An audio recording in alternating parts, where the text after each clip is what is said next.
क्या आप जानते हैं तकरीबन 2000 साल पहले एक कौम ने अपने ही नबी को कत्ल करने की कोशिश की और आज वही कौम दुनिया की ताकतवर तरीन कुव्वतों में शुमार होती है। ये कैसे मुमकिन हुआ?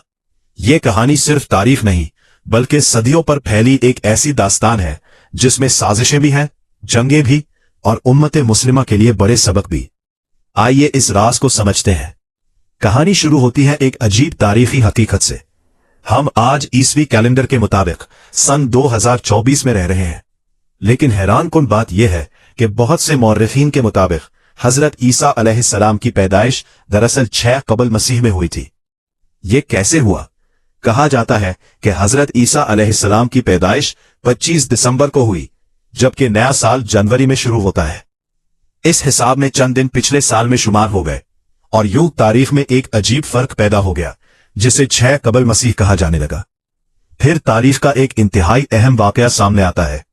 सन 33 ईस्वी के करीब हजरत ईसा अलैहिस्सलाम के खिलाफ सख्त मुखालिफत हुई। मुख्तलिफ तारीखी रवायात में यह जिक्र मिलता है कि उन्हें सौली देने की कोशिश की गई, लेकिन कुरान मजीद इस बारे में वाज़ेह फरमाता है कि ना तो उन्हें कत्ल किया गया और ना सौली दी गई, बल्कि अल्लाह ताला ने उन्हें अपनी तरफ उठा लिया। वक्त गुजरता रहा और फिर सन 70 ईस्वी में एक बहुत बड़ा वाकया पेश आया। रोमी सल्तनत के जर्नैल टाइटस ने यरूशलेम पर हमला किया। इस हमले में शहर तबाह हो गया, हजारों लोग मारे गए और दूसरा हैकल भी गिरा दिया गया। इसके बाद यहूदियों को फलस्तीन से निकाल दिया गया। ये वो लम्हा था जब तारीख का एक नया बाब शुरू हुआ। यहूदी दुनिया के मुख्तलिफ इलाकों में फैल गए। कुछ यूरोप चले गए जहां वो ईसाई माशरों में रहने लगे, कुछ अरब इलाकों में पहुंचे जहां मुसलमान आबाद थे, और कुछ हिंदुस्तान और अफ्रीका में जाकर तिजारत करने लगे। सदियों तक यह कौम मुख्तलिफ इलाकों में फैली रही। फिर मदीना की सरजमीन पर एक और अहम मरहला आया। जब रसूलुल्लाह सल्लल्लाहु अलैहि वसल्लम मदीना तशरीफ लाए तो वहां यहूदी कबाइल भी मौजूद थे। रसूलुल्लाह सल्लल्लाहु अलैहि वसल्लम ने एक मुआहिदा किया जिसे दस्तूर मदीना कहा जाता है। इस मुआहिदे का मकसद यह था कि मदीना में रहने वाले सब लोग मिलकर शहर का दिफा करें और अमन कायम रखें। लेकिन तारीख में ऐसे वाकयात भी मिलते हैं कि बास कबाइल ने इस मुआहिदे की पासदारी नहीं की और मुख्तलिफ मौके पर मुखालिफत की। कुरान मजीद में भी इस बात का जिक्र मिलता है कि वो बार बार जंग की आग भड़काते थे और अल्लाह उसे बुझा देता था।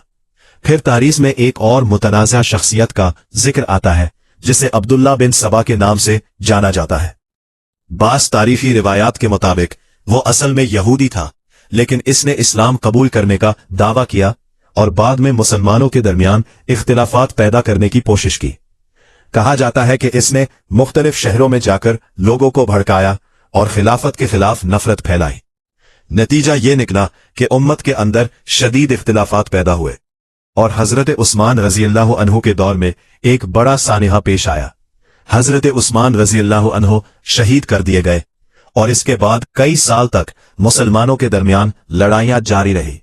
ये उम्मत मुस्लिमा की तारीख का एक मुश्किल दौर था। फिर तारीख का एक और बाब खुलता है, अंदलुस का बाब। सन 712 से 1492 तक स्पेन में मुसलमानों की हुकूमत कायम रही। इस दौर को इल्म, तहजीब और तरक्की का जमाना कहा जाता है। इसी दौर में बहुत से यहूदी भी वहां आबाद थे और उन्हें इल्मी और मुआशरती आजादी हासिल थी। बाज मौर्रिखीन इस दौर को यहूदियों के लिए एक सुनहरी दौर भी करार देते हैं। लेकिन वक्त बदलता है और फिर सलीबी जंगों का जमाना आता है। सन 1096 में यूरोप से बड़ी सलीबी फौजें रवाना हुई जिनका मकसद यरूशलेम पर कब्जा करना था। इन जंगों में बेशुमार मुसलमान कत्ल हुए और शहर यरूशलेम में खौफनाक कत्लो गारत हुई। तारीखी रवायात में जिक्र मिलता है कि इस वक्त शहर में इतना खून बहाया गया कि लोगों ने उसे तारीख के बदतरीन मनाजिर में शुमार किया। सदियों गुजरती रहीं और आखिरकार 20वीं सदी में एक नया मोड़ आया। 1917 में बरतानवी हुकूमत ने एक ऐलान किया जिसे बैलफोर डिक्लेरेशन कहा जाता है। इस ऐलान ने फलस्तीन में यहूदी रियासत के कयाम की राह हमवार की। फिर 1948 में इसराइल के कयाम का ऐलान किया गया। यूं तकरीबन 2000 साल बाद यहूदी दोबारा फलस्तीन की सरजमीन पर एक रियासत कायम करने में कामयाब हो गए।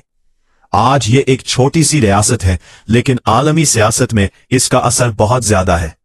ये पूरी तारीख हमें एक बड़ा सबक देती है। कौमें इस वक्त कमजोर होती हैं जब वो आपस में बढ़ जाती है, तारीख को भूल जाती हैं और इल्म से दूर हो जाती है। लेकिन जब कौमें इत्तेहाद, इल्म और हिकमत को इख्तियार करती हैं तो वो दोबारा मजबूत बन सकती हैं। मुस्लिमा के लिए भी है। अगर हम अपनी तारीख से सबक सीखें, इल्म को अपनाएं और इत्तेहाद कायम करें तो हम भी दोबारा इज्जत और ताकत हासिल कर सकते हैं। और शायद यही वो सवाल है जो आज हर मुसलमान को खुद से पूछना चाहिए। क्या हम अपनी तारीख से सबक सीखेंगे या उसे दोबारा दोहराते रहेंगे?